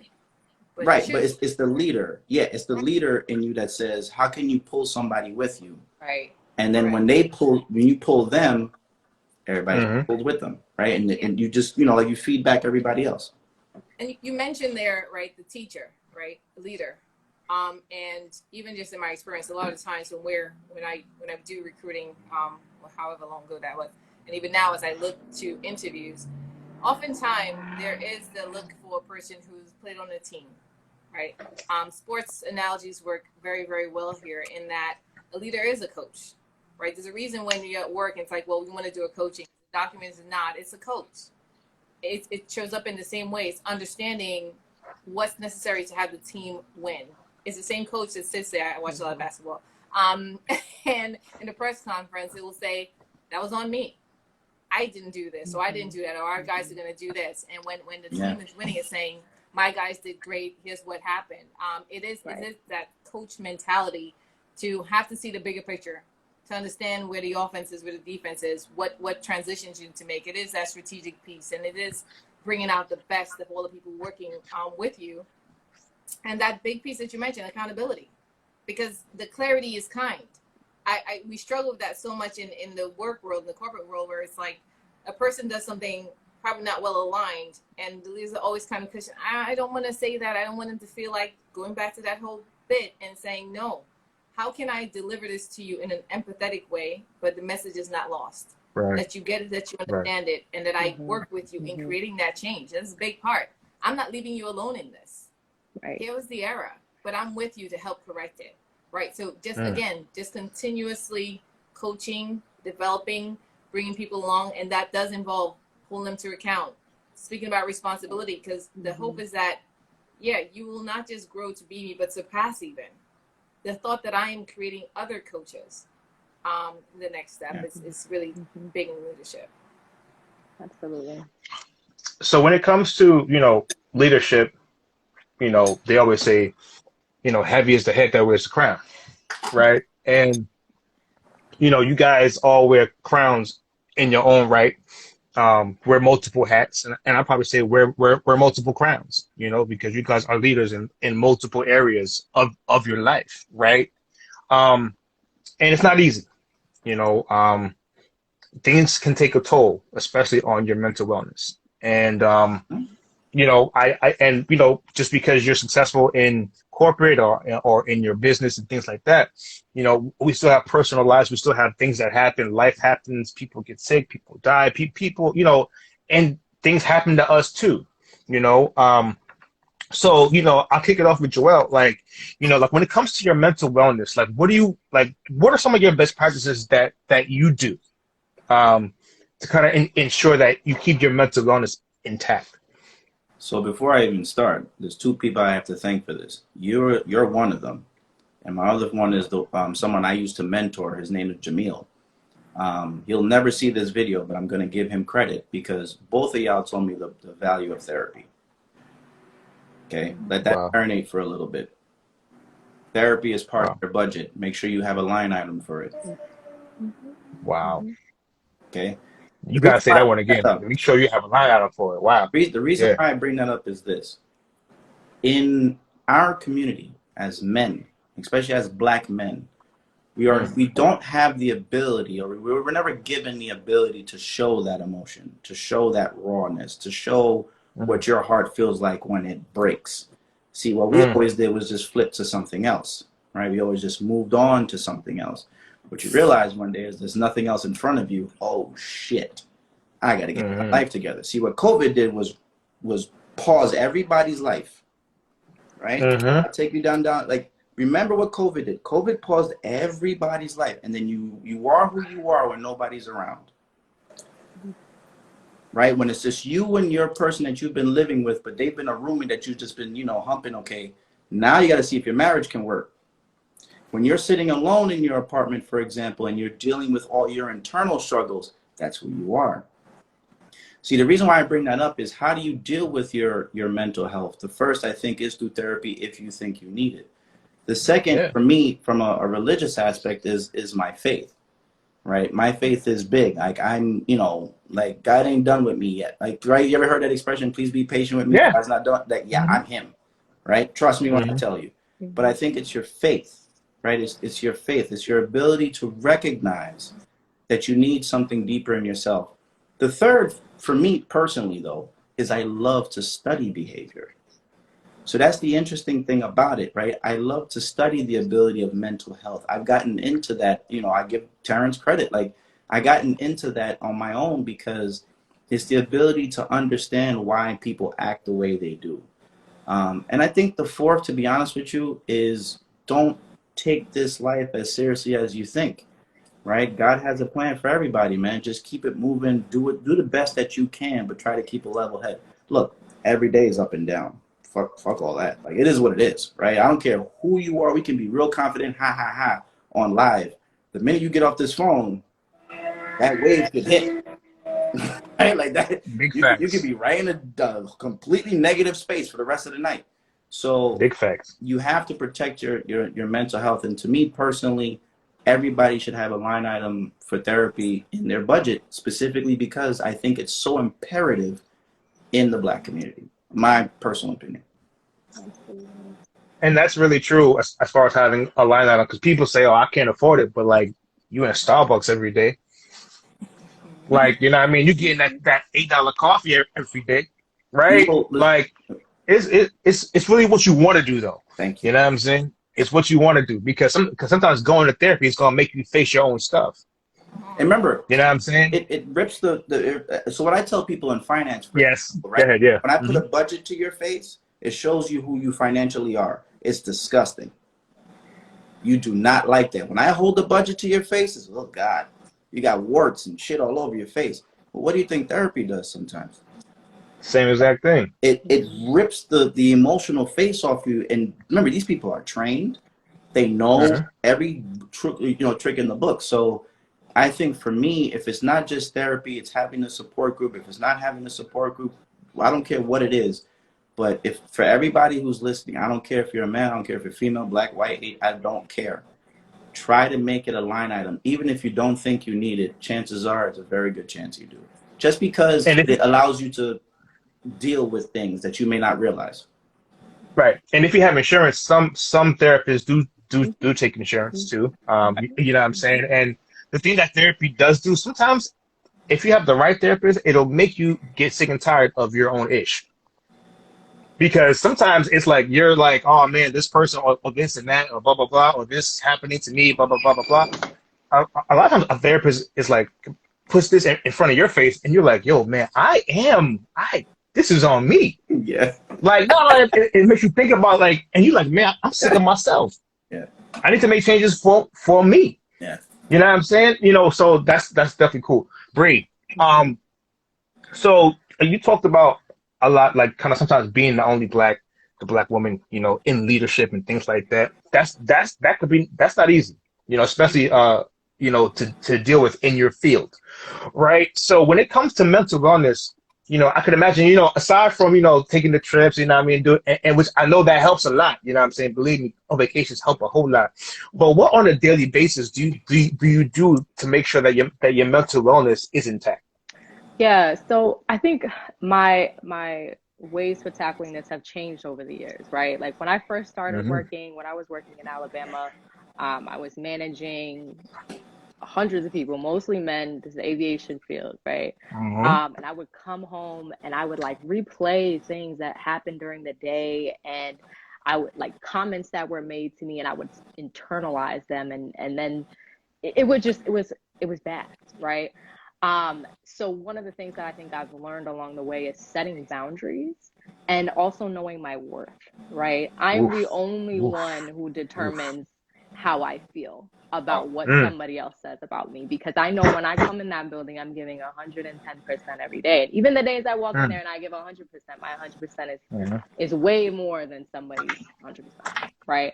So, so that was kind of my own internal. I think that's through journaling. That's through just my friend groups, my family that has supported me. I lean on my family a lot. And when I was in that particular situation, there was no family there. I didn't know anybody in LA when I moved down there, right? So there was just a lot of challenges that had to kind of go through that. So, but now I think it's that setting boundaries piece. So I currently am managing 3 people. Now I just was promoted. So yeah. Promotion. Yes, thank you. She gets promoted again. Yo, ladies and gentlemen, come on now. Like, you know, come on, man. She's 27. Just got promoted for like the 10th time. She runs 2 organizations. I mean, you got to celebrate Black excellence, man. That's all I'm saying, man. Please. Come on, man. Come on. Come on, man. Come on, man. Leave me out of this, bro. Come on, man. Listen, man. Come on now. So I think one of the things that I've learned over the 2 years, and then that I continue to take now, is, you know, when I come home, I'm home, right? I try to do, I mean, and I've been going back into the office. I know some people didn't have that luxury, and well, when I say luxury, which, you know, it's kind of give and take. I enjoyed working from home for the couple months that we were when we did have to do that. But since we're in manufacturing, we do have to be there with the product. It allows me to get what I need done at work and come home and decompress. And I'm not thinking about it, you know, unless there's something, you know, is super important or super hot that I need to deal with. You know, that this is my place of zen, right? I'm not doing anything related to that. So yeah, I think setting boundaries, journaling. I echo the therapy comment. That is something that I started last year, and it is phenomenal. Awesome. It has truly been, you know, something that I will continue to do. And there was one other thing I wanted to add, but I might add it later. But yeah, those are some of the things. And the traveling piece, obviously, you know. We know. That. I love. Well, I know. I love to get on a plane and go somewhere. So. Speaking of planes, all right, Stauna. So, man, you are somebody who works extremely hard. I mean, and I could personally vouch for that. I mean, like you really burn the midnight oil on multiple days. You know what I'm saying? You are a workaholic on, you know, just on your own stuff, on your own goals, just everything in life. So when it comes to your mental wellness, like, how do you preserve that every day? Yeah. Besides hopping on a jet, besides that, but like, yeah, that's definitely what else? a thing. But I know, absolutely. I definitely echo what's been shared thus far. I definitely echo 100%. And, you know, just going back into spaces and times where I wasn't very clear immediately. Like, you know, this is years now in the making, right? Of a few things. Balance, right? Understanding balance, even what that is, what that looks like for you. Identifying triggers, knowing when to stop. Like a quick story about me, stress, right? Which what I just say is just, for me, stress equals just building resilience. That's what it is. But I got to a space of where I was so comfortable in that stress, so comfortable in what stress was. And even today's a struggle. I would not recognize how stressed I was. I would not recognize when it went from being here to being like right here, where I'm all like, you know, jumping up for air. And it wasn't until my body started reacting. And I'm like, what is this about? Like, why? Why am I getting hives? What is this? I feel like I'm coping. I'm dealing with all that I have. I don't understand. Doctor's like, no, I think this is stress. I went to like 4 different doctors, and they're like, there is nothing wrong with you. Who are you going to next? You know, went to the dirt, went to everybody. And I recognized that the thought, right? If I think about my cerebrum, the thought or the understanding, overstanding that I am stressed out, that I am overwhelmed, gets there very late in the game. And so it was, I have to dial it back and be able to really recognize the cues that my body is giving, to really understand, wait a second, I need to dial some things back. We're getting up here. You know what I mean? and not everybody has the same clock of what that feels like. Not unlike Joel, I've been flirting with this idea about going back to school for neuroscience because I am passionate about it. Just really our brains, how it works, what we think, what our experiences are, have been, and how they shape how we show up. And so understanding where that level is, where is it where you're stressed? Are you even recognizing you're stressed out? And then when you do know that, right, not knowing is half the problem. Like, okay, now I know, what do I do about it? How do I get in front of it? And what helps relieve that? What manages for my emotions? Am I more so triggered by the external factors or internal? Am I filled more so internally than the external? Am I giving too much from my cup? You know, they say give after it's overflowing. Wait, hold on. Am I giving from my cup? What's in here? Is that for me? Is that okay? Am I giving myself permission to own that what's in it is mine? So it was a combination of all these different things. And I think for a person, it's really understanding what stress is for you, understanding how you replenish. And oftentimes it's good that in therapy you could walk back to, well, why am I doing things this way? What got me here? And that's why that's so super helpful in getting you that clarity and an understanding, and then identifying what is my reprieve? Where do I find that? Is it finding quiet space? Not only do I sit here and attend therapy, but it's meditation, it's prayer, right? Religion is big for me, not religion, spirituality. Let me correct that. Getting my chakras in order. So it's a number of different things that I've identified that when I'm feeling on empty, whatever is happening for me, and I'm asking myself always, what is the story that I'm telling myself? What is the story that I'm making up that's getting me here where I'm feeling heightened and I need to bring it down? So it resonates with me, all of that was shared, in that, finding your center, being able to identify where you're going up and you need to, replenish, bring it back down. It's your friends, it's your support system. So it's a host of different things in just understanding, how do I keep my emotional health balanced? How do I keep that safe, right? Not just my mental, but my emotions. Am I getting what I need from those around me? Am I getting what I need from myself? Let's start there, right? Am I getting that? Because so often we're giving, and we have to question, are we not getting? And sometimes, are you not getting because you are not asking? Because you have not, because you ask not. And that for me was big. To like, absolutely. Yeah. And I think just to echo on what Stauna said, please. I recently read a book. Actually, Tiffany recommended it, Tiffany Hammond. Okay. And I've heard about it before. I think it's called The Power of Now.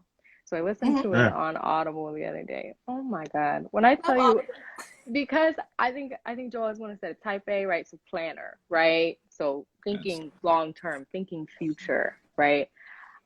I didn't even realize how often I'm living in the future in my mind and not being in the present moment. And now that I am aware of it, that is its own form of self-care, in staying present and not stressing myself out by something that I cannot control, or stressing myself out by something that happened in the past that there is nothing that I can do about it. All I have right now is this present moment. And what am I going to do in the present moment? And that has been really just, I mean, I got to just take a plug for a second and just say this, because I love Michael Jordan. And it's funny because I'm looking behind me. I love that you guys have your books behind you. I'm looking at my bookshelf, and there's a book that I have just about that, living in the present. Not The Power of Now is another one. It's a small book that I was like, wait, I should share that with you. But Michael Jordan in The Last Dance, I hope everybody here has watched it. There was a lot of moments. Everybody knows that's my dad, big not a fan, his family. But there was an abstract moment where it wasn't very poignant, but it really struck me. Even though I tell people I live in the now, in the present, and if my spirit says to do X, I will do X, irrespective of what Y might be. There's a time I didn't even go to work one day because my spirit led me to a place where I was, and I had to sit in it. But Michael said, someone asked him about, is he ever worried about, his misses or what he's going to do in the game? And he said, why would I worry about missing a shot I didn't take yet? And it just hit like, That's a What fact. does that do for you? Like when you're worrying about a thing that hasn't happened, that you have nothing to affirm absolutely will happen, but you're sitting in the stress and worry of it. It's so counterintuitive to what we need, but we've made it such a habit to do. And I think it builds from just our exposure to fear. Fear is a big motivator. It's a big hamper to sit in. So I sit with that all the time. Like, why worry about missing a shot you didn't take? So all you know you can do is prepare for the shot. Right. There's a quote that I heard once. It's like, ambition can leave you missing sometimes. Right? So you guys mentioned, like, it really caught me once, where for the majority of my life, you ask any of my friends, Joel's always doing something. He's always studying for something. Right? It didn't make a difference what it was. It was the GMATs, it was the MCATs, it was the CFA, it was the MBA.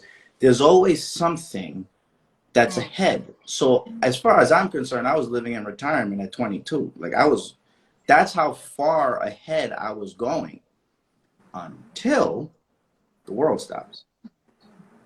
Right? It's when the world stops that you go, wait a minute. Like, what is this? Like, that. When all your externalities that allowed you to move from one space to another without dealing with your emotional stress, when that is taken away, that's when the present hits you right in the face. Right? So now, at this point in my life, is one of the few times in my life where I can say I can sit in the present. And my friends look at me like I'm weird all the time. Like, Joel, you okay? I'm not used to this shit. Like, you know what I'm saying? Like, I'm not used. Like, I don't know what to tell you now. But this is one of those moments where I fully want to accept what that feels like, because I've never felt it before. There was always something, right? Money, whatever it is. There's always something I'm searching for until you live in the present and go, enjoy every day. That's why they call it present, right? It's a gift. Right. It's the cliche thing that people told you over the years, but until you're in there, then it's like, breathe. Isn't it? I just have to do that. I just have to take a deep breath, because it's so freeing, right? When you're just in the present and just learning how to balance, right? Balance the planning. You would have planned, you would have made some good decisions about what's to come, but you just sit in the now. Now I'm right here, and that's where I'm sitting. Agreed. That's huge. But it's scary too, because you're used to certain things, right? We all type A, we plan ahead. So if you're not, for me, it's like, oh, I got Vegas, I got this, that. Like, I'm already ahead. Then it's like, yo, what are you doing tomorrow? Or the to-do list of all the things to get there, and it's like, you're so busy at that. Listen, I'm about to say, if I show you my calendar, I would throw up. But like, it's real. Like, it's a real thing. But I think living in the present, accepting who you are in the present, and accepting who you are when nobody's around is one of the first steps you do with mental health, because that triggers really who are you. Forget everything else. Like, turn everything else off in your accomplishments in your life. Who are you? And that kind of goes back to what we talked about before. You can have a man in your life that makes less than you, but if he can fulfill and show you a certain purpose that's the reason for being here, that's worth more than any money he can ever bring to a relationship. The guy can make ones in the back. Can we a little louder? Yeah, you know what I'm saying? Like, the guy can make $10.50 an hour and make you feel like you're a millionaire, because there's a self-worth, right? Self-worth is worth more than net worth. And folks got to really understand that, because you look, man, who was it? It was, I think it was Denzel who said, you never saw a U-Haul behind a hearse. Yep. Yeah. So there's a question for Bree and Stauna. It says, and can I get a read? All right. So I'm not gonna sing. So it says, in these white male dominated arenas where Bree and Stauna are leaders, and with their own businesses, how do they turn off, I guess, their dominance, or I guess, for better words, in relationships? Like, how do you turn, like, how do you balance that in your own, I guess, relationships versus always being that dominant person in the corporate world? And that was a question in the comments for Bree and Stauna. So whichever one of you young women want to take that on. I don't know. Yeah, I mean, Stauna. Stauna.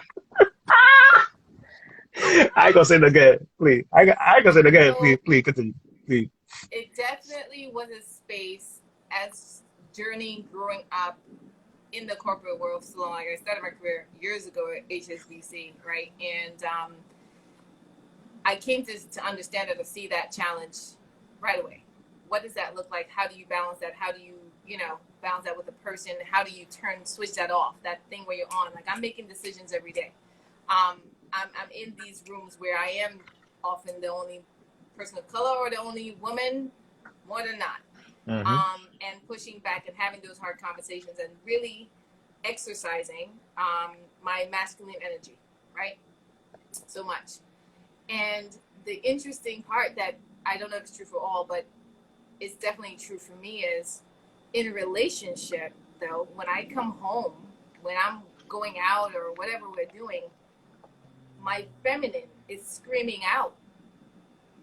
She wants to be seen. She wants to be experienced. She wants to be heard. I'm the one, when we're going out to dinner, I just want to sit back. Like, you order what we're going to eat tonight. That kind of thing. So for me, it's not a hard switch to turn off. In fact, because I'm so on, because my masculine is dominant so much through the day, the feminine wants to come through, and it's really wanting to. So where you're asking for that masculine to show up of me, in relationship more, that's not going to help. That's not going to be helpful. It's not going to go too far. I need the feminine to actually exist. And so I'm putting on that masculine because I have to. I'm putting it on stronger because I have to. I'm required to for the success that I'm looking for. But in relationship, very much to the feminine. And even being able to identify that more, I knew that. Like I knew it in my knowing, in myself, and in what I would want to experience. But I think reading the book, The Way of the Superior Man, right, definitely honed in a lot more on that feminine and masculine energy that we all have, and where it's experienced more than not, and where as a female we tend to want to see it more. Yeah, so in relationship, after work, after I've been making those decisions and doing all these things and answering questions and leading persons throughout the day and meetings upon meetings, I just want to let my hair down. I want to be taken care of. Stauna, I'm gonna let Bree go in 5 seconds, but when it comes to ordering food for your date, like, fellas, proceed with caution, please, because sometimes that's not gonna be received well. And again, the views of Stauna, it don't reflect me. I'm just saying, just proceed with caution, because that could, why? That could be viewed differently. That could be viewed as misogyny too in this day and age. That's all I'm saying. That's all I'm saying. It's about the communication, right? Because yeah. he's made well aware when we're going out. I literally will say, he probably asks like, "What do I feel like?" We'll probably go wherever, and I probably don't know. And it's like, I'm feeling seafoodish. Okay, cool. Well, you know what I like, what I don't like, and so we go ahead and know it. I'm sitting right there if I feel differently, but it's not something where it's just he's just taking it upon himself to do it. I literally extend it and say, go ahead. And that's the key, fellas, right there. Pay attention. Right there, fellas. That's the key. That wouldn't work if you're just, I'm a Sag as well, so tell me what to do or owning decisions for me is not going to work well, right? So it's communication. I know. So I don't want to say guys go out there and just make decisions for people. Yeah. Are you going to be on Instagram and Twitter? Your career is going to be over. It's going to be a different thing. Don't do that. And it's not that you could do it on the first day. This is a relationship established. Oh, please. We understand how we work. Right. And this is why context is very important, because somebody might go out, jump out the window tomorrow on Friday night. They just got paid Friday night. And they're going to be like, hey, I should have the salmon please. Yeah, right now, and they thought that it would make sense if you're shooting your shot and you're asking me to go out, and we do, and you're just deciding while I'm sitting here, you're just going to decide what wine I'm going to drink and what. That's not gonna. Don't do it, please. Don't do it. Wait. Wait, can I raise my hand real quick? Just one. Yes, sure. So, okay. I do not believe in ordering like the food for women under no circumstances. That will get you punched in the face. Fellas, don't do it. Okay? Don't do it. Heard? I'm gonna keep it a buck with you. The only time I've ordered food for a girl is when she's told me what she's going to order, right? So then I can say what her order is. Now, yeah, it's a little different out here nowadays, a little Stauna. I'm different. just letting you know. However, if you've done your recognizance, right? You've done your homework, and you know, I'm big on the drink, right? So if you know, like she likes whiskey, for example, I'll say, look, the first cocktail we get, let me choose, and let's see if you like it, right? Because you want to explore, right, and see, hey, this, that, and the third. I'll do that first, but with the disclaimer, if you don't like it, I'll drink your shit and get you another one. But like, I think that there is an adventurous about it too, right? Like, I think there is a level of like, if she's open to it, and I think that's what Stauna was mentioning. There has to be an openness to it. Like, if you go out with somebody and she's not giving you that vibe, fellas, do not let her order. You're gonna be misogynist of the year. It's gonna be over. Context of relationship, because the question was relationship. Right. This is right. not a dating. Right. In relationship, you know your partner, you have a clear understanding, you know the likes, dislikes. Like, I know if I know him well and I know he drinks X, then I'll order the drink if I'm sitting there first before him. That's different in relationship. Right. Don't do that in that dating stage. That would Fellas, don't jump out the window tomorrow night, please. And don't blame me for it, please. Sorry. So the question goes to Bree. Okay. So I think I would echo what Stauna just said. I'm giving direction all day. I am trying to pull direction out of different people as far as, you know, what the next step should be for the group and for the team. Yes. And when I come home, sometimes I don't even want to talk about it. I don't even want to talk about work, right? And I think even at that, sometimes I could be considered off-putting depending on the person, for a bunch of different reasons. But that's me personally. One of the things that I've, I guess, taken in feedback, not just in relationships or romantic relationships, but just like in general, like my brother has given me this feedback that sometimes it's not what I'm saying, it's the way I'm saying it, right?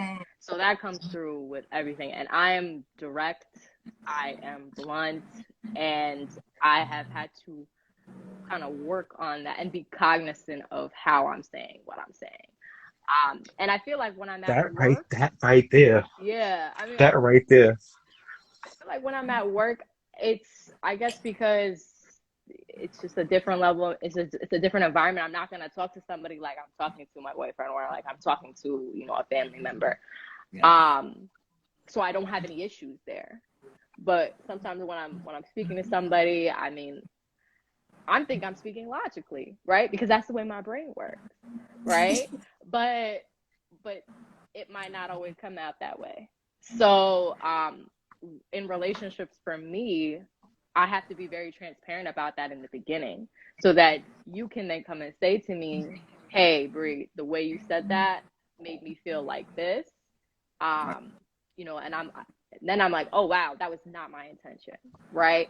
My intention was to explain to you this, that, and the third. So that for me has been a learning experience and a growth experience, and I think I'll get better at that, you know, as we move forward. But yeah, right. So yeah. So when it comes to delivery, I had a quote yesterday from a guy who did this whole video about relationships and delivery. And he said, from a man's perspective, and it was just like, geez, man, this is amazing. He said, how am I supposed to protect you, right? He said, how am I supposed to go into to protect you, quote unquote, to be the protector when I have to protect myself from you and the things you say? So I said, Jesus Christ. Like, but that's a real thing. Yeah. But that's from a man's perspective, that's a real thing. I wanted to say that I love that, right? And I dare say it's on both sides of the coin. Yes. it's on both sides of the coin. It's kind of like the communication piece about the language to say, I understand, how can you protect me? And I think there's so much to uncover. Because he said it in a protector because he's as a what he's saying is as the man, right? Like the protector providership, like the protector of that's why he meant it in that respect. That's why he put it in that context. I understand, but even understanding that when you're a female, especially a black female, black people on the whole, and you're often being attacked, sometimes that becomes your language and you're not even recognizing it, right? And it's just like as far as like you're at work, and my friends always say, like, I probably give so much of my EQ at work that I don't reserve enough for my personal side. And so it's that not looking to attack you, but it may come off that way. And that's where that communication is so big. So I understand you're trying to protect me, and here you are as a man, you're trying to fix. Something is wrong. I've expressed something is wrong, and I'm not necessarily looking for a fixer. I'm just sharing as female, because we do that, right? Yeah. And you're trying to fix. And so now we have this connect because you're trying to fix it. I really want to fix it. And so here we go. And now it feels like I'm attacking you. Right. And now you're just like, I'm just trying to help you. I'm trying to protect you. Right. And so this is I think just communication being so important, because if you walk away with the impression that I am attacking you, then you're kind of like, right? When in fact, what I'm looking for you to do is this. Right. So how do we get past that if we're not openly communicating like, well, no. Because if you know me and you know the love I have for you, you know in no way ever am I attacking you. Absolutely. So when it sounds like that, it's to come and get the clarity of what's showing up here. What is that? And that, I think that's on both sides of the fence, right? Where the importance of not just communication, effective communication. Communication. And clarity is so important, because I get that as far as you're feeling attacked. I've seen it.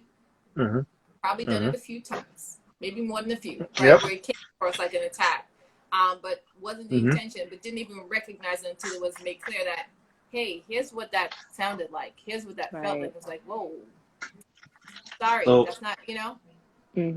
That's a fact. If I could interject one thing, there was valuable advice I got from one of my mentees, again, Jamil. He told me this is for all the fellas. I promise you this works. Well, we'll see now, right? If you're either, you know, your girlfriend, your fiance, your wife, whatever, okay, is that type of female where she has to be on, quote unquote, at work all day long, right? She's in a leadership position. She has to be extra than what she normally is. And she has to put herself in positions all day long of being emotionally drained, physically drained, mentally drained. You also have to deal with the biases of men around you, especially in that corporate ladder if you're around there.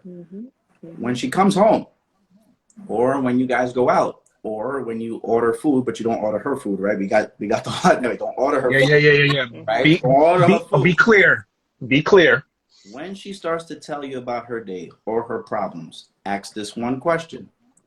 Do you want me to help you come to a solution, or do you just want me to listen? Period. Yeah.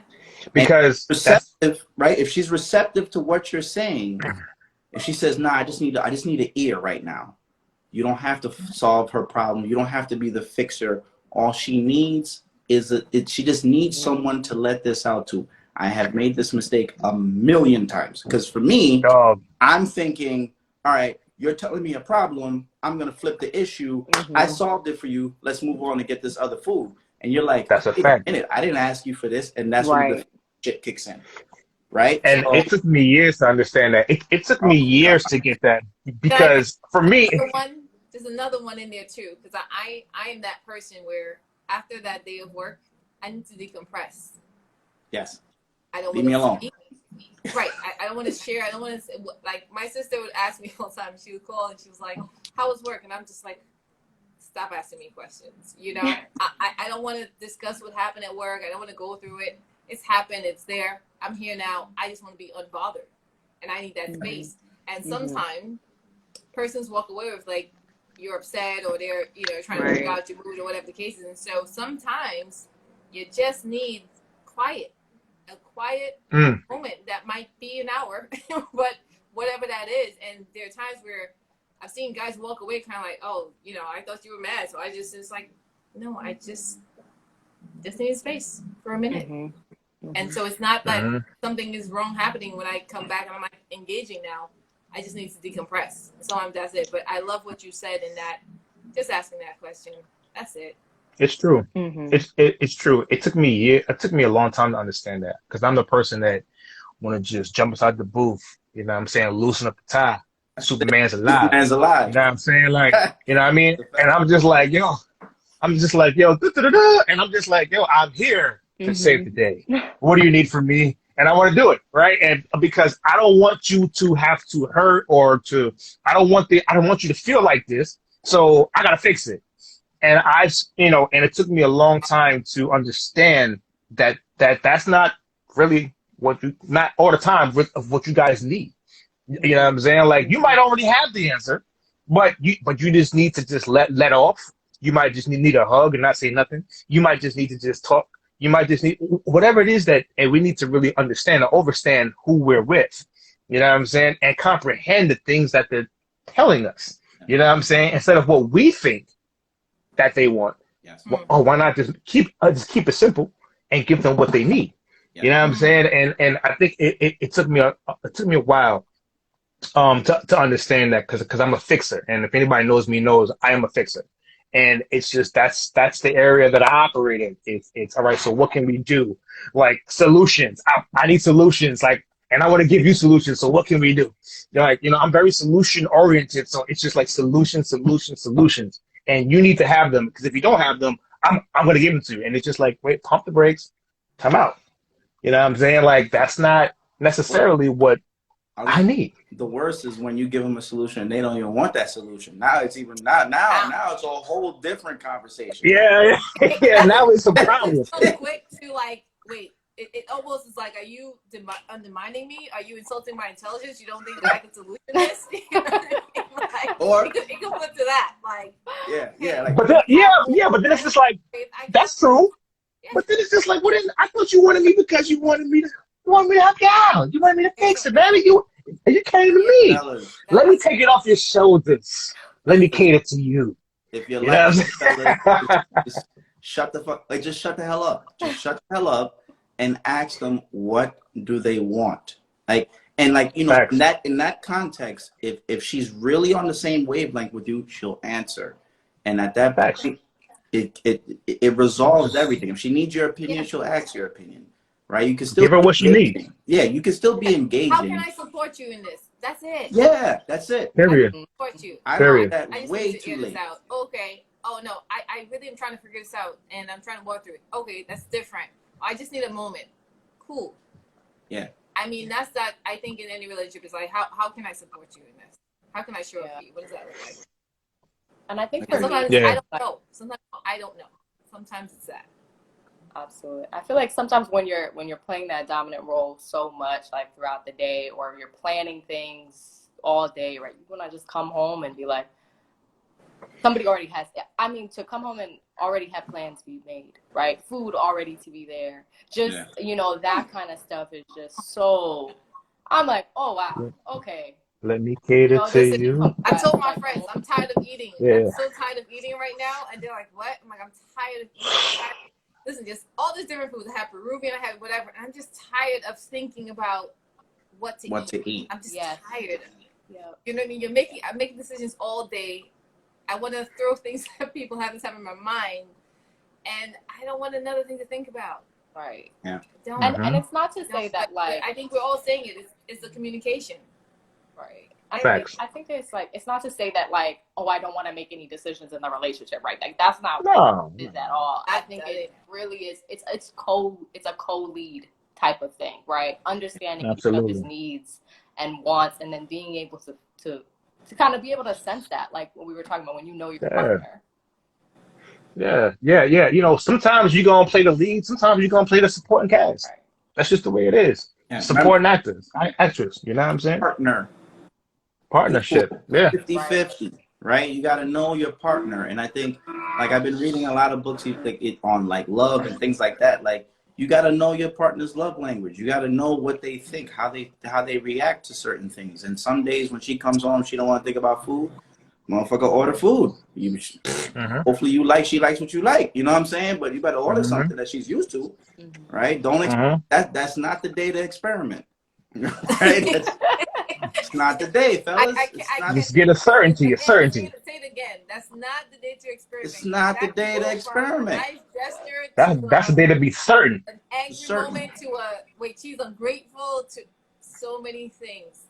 Just context. Listen, you know, at the end of the day, if you know KYC, then you can know KYP. Hello. Yeah. Oh, you know what I'm saying? Because we at work, we know what KYC is. You know what I'm saying? But now take it home, then KYP. Just know your partner. You know what I'm saying? But listen, I'll put a pin in it because we're going on 2 hours. You know what I'm saying? I figure I was. No, but here's the thing. I know that we could probably go on another hour. But you know, I know we all got things to do, and we have people here that appreciate y'all rocking with us for 2 hours. And I just want to take the time to thank Briana, Joel, Stauna. When I sent you guys a message or just contacted you about this 1 year show, without hesitation, you guys just said yes. And I just want to take the opportunity to say thank you guys. I really appreciate you doing this. This conversation was very impactful, and I hope that it was impactful for everybody who's listening on this particular live. It's like I said, I started this show with Bree, and I wanted to do this show with, and have Bree a part of it. I wanted people to see just what type of a powerhouse, of course, that she really is. Now that, you know, the show, you know, it's in a few places now. And now I want people to hear Bree. I want people to see Bree. You know what I'm saying? Because to be 27 and to do what she's doing, I'm so proud of you. You know what I'm saying? And I'll never, you know, and I'm always say that, and I'm always sing it to the heavens because I am that proud of you. You know what I'm saying? So Bree, thank you for doing this, and thank you for being a young trailblazer. You know what I'm saying, that you are as a Black woman. Thank you, Stauna. Thank you. You already know you're a big powerhouse. I mean, for everybody who knows you, is to love you and to appreciate you. You do a lot for your friends, a lot for your family. You're a super exec. You're a super entrepreneur, and you have a lot of knowledge and a thirst for knowledge. And thank you for all that you are and all that you bring to this world. Joel, you already know you're my guy. I really appreciate you. You know, as a leader, as a Black man, I really appreciate you and what you bring to the culture and what you bring to us. We learn so much from you, and you give it to us raw, no chaser. No. And that's the way I love it. And you've been like that since day one. You my day one, bro. And I really appreciate you doing it. Whenever I call on you, man, you always there, man. So listen, man, there's nobody else I would have rather have done this 1 year anniversary show with than you three. And I really appreciate you guys. Thank you so much. Thank you. I appreciate you guys for this platform, for sharing, for inviting us into this conversation, for your jewels that you're always dropping, for so much that you do in trying to take this forward to the community at large, for stepping out. You know, I want to just call out your merch, you're wearing all of that, but really a big thank you, and just recognizing you as a leader, as an entrepreneur, as a thought-provoking leader. That really and trying to really help all of us forward. Really kudos to you for putting this all together, and thank you for inviting us to share in your conversation. Love it. Appreciate you. And thank you to everybody out there who's listening. Really great. Love that we get to have this convo all together. Don't ever order dinner for Stauna. That's a whole fact, though. That's a whole different conversation. Don't do it, bro. Don't do it. You're gonna slide in her DMs right after this. Oh yeah. Can I take your order, please? Yeah, it's gonna be like McDonald's out here. But can I take your order? What do you? You're gonna get shot. It's not a good look. Sorry.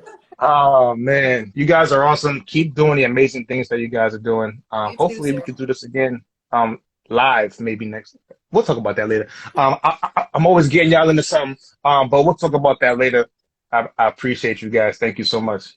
Absolutely, brother. Have a good one, man. Thank you. Bye, guys. Thank y'all. Peace.